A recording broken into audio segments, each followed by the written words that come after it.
Everyone, my name is Albert and welcome to another episode of the University Talk Show. And today we're going to be interviewing another aspiring candidate of the ministerial position.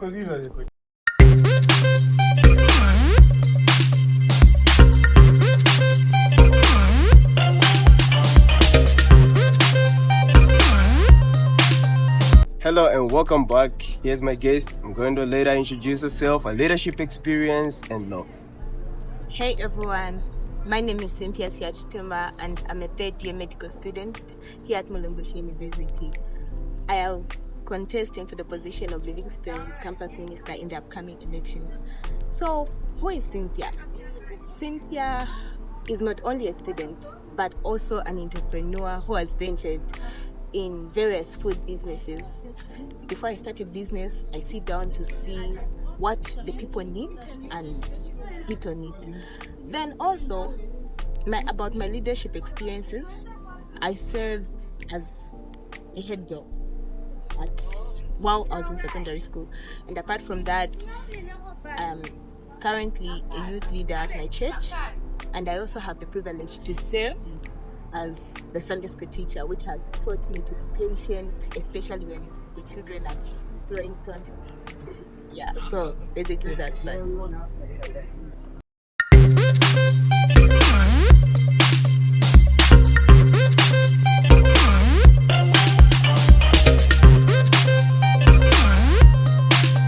Welcome back. And for the second question. Yes. There have been some critics going on that you're the only female candidate in the ballot. Yes. What's your opinion on that? Well, we are in a democratic world, and I believe that females should also be given opportunity to take up important leadership roles, especially in the medical field here at School of Medicine and Health Sciences. So based on the same critics, Yes. people have been asking, should they vote for you based on your manifesto or based on that you're female?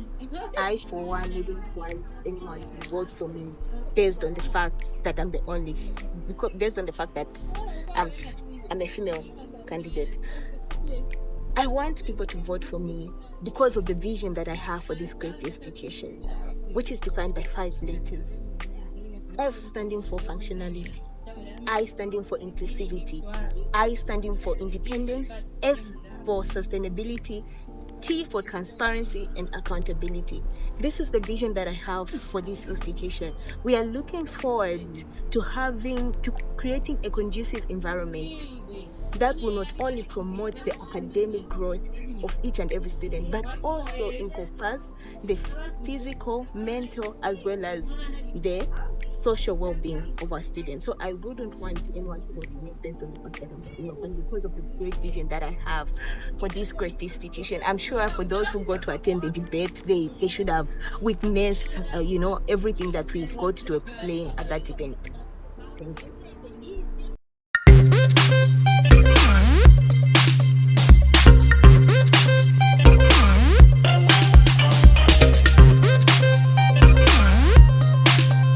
Welcome back. And for the next question. Yes. What are your team plans once elected, Okay, so in line with my vision, the first thing that I want to do is to make these associations functional. We have observed that the reason why these associations are not functioning the way they're supposed to function is because they've not been receiving the proper funds that they're supposed to receive. So once elected into office, we will make sure that these associations begin to be funded. Then also, another thing that we plan to do is the fact that we want Mulungushi University to be accredited. During one of the interactive sessions that I was having in these groups, pharmacy, clinical students, government students, one of the issues that arose was the fact that Mulungushi is not accredited. That means that it is not internationally recognized as a School of Medicine and Health Sciences. I got to hear how important this issue is from one of the students, and she explained the consequences of of this situation. So once we're elected into power, we will make sure, we will see to it, we will start advocating for Mulungushi University School of Medicine and Health Sciences to be accredited not only here within Zambia, but across the globe, across the continent. Yes, then also another thing, in line with my vision, we want to make sure that the School of Medicine and Health Sciences is sustainable. Like I mentioned earlier, the reason why we don't have as much activities as we're supposed to is because we're not properly funded. So we want to be self-sustained as an institution, as a School of Medicine and Health Sciences. Now, how do we plan to do this? We want to have business expos. In these business expos, we will have our students come showcase their products, and of course, it's not only restricted to Mulungushi University students. We want to broaden it to as far as the nurses and, if possible, even the Livingston residents. But the only difference is that the Mulungushi students will not get to pay anything. The people who pay are actually the nurses as well as the Livingston residents. In that way, we will be able to raise certain funds that can be used, for some expenses. They cannot be enough to cater for most of the expenses that we have, but at least these small expenses that might arise will be catered for using those resources. So, apart from what's in your manifesto, is there something else that you're willing to do? Oh yes, there is. Actually, from the interactive sessions that I have, I got to be exposed to new ideas. I got to be exposed to, different solutions, suggestions. I'm grateful to the people I interacted with because they were able to open my mind and make me see things from another perspective, apart from the manifesto that I actually presented. I had to print them out. Like what you're seeing here are all the ideas, all the questions that I was asked during those interactive sessions in the clinical group, in the pharmacy group. And yes, they might not be part of my manifesto, but by virtue of me having printed it out, once we're elected into office, we'll make sure that we make a follow-up on these issues as well.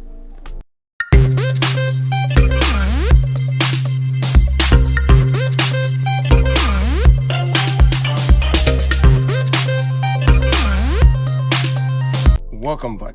So, for the other question, once elected in power, how do you plan about to bring transparency and accountability? Wow. So, in order to promote transparency and accountability, the first thing that I'm going to do is that I'm going to appoint people in my cabinet who are not helping me to campaign. The people who will be part of my cabinet are not the people who are helping me to campaign. Why am I doing this? What I want is that those people that I'm going to appoint should be answerable, accountable. What I don't want is a situation where I fail to question these people to say, why haven't you done this task? Why haven't you done that task? Just because they helped me during the campaign period. So I'll make sure that the people that are going to be part of my cabinet are not any of my people that are helping me with these campaigns.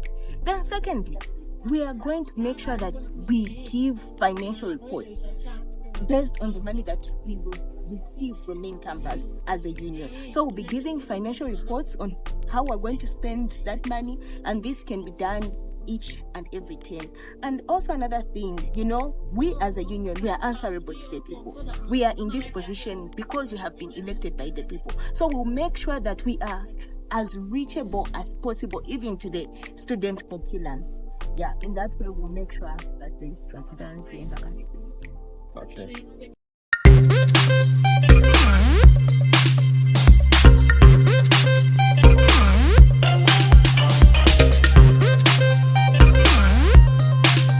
Come back. And for the bonus question. Yes. Yeah. How do you plan about to bridge the gap between medical students, biomedical science students, and pharmacy students? Okay, so the segregation between the medical, pharmacy, as well as the biomedical students is real. And it's inevitable, it's unavoidable. And the reason why we've got this segregation is because representatives from these programs, should I say, they're not really recognized. So in order to make sure that we bridge the gap between these three programs, we want to have more interactive sessions like debates, sports, and also we want to see to it that these activities are attended by the people in management. For example, the student counselor, the assistant dean. Why am I saying so? Because if these people get to attend these meetings, they are going to see the potential that the biomedical and pharmacy students have. You get my point? Right. From the time the School of Medicine and Health Sciences began, these people have seen what the medical students are capable of. And I think that's where the segregation is coming from, because they are recognizing the medical students more based on what they have seen. So what we want to do is that we want to create that platform where the management also gets to see what the pharmacy and biomedical students can do that will make them appreciate their potential, as well as give them the respect that they deserve as the students belonging to the biomedical as well as the pharmacy field. Alright. Yes. So, as you have heard from our aspiring candidate, what are your last comments you're about to tell your people?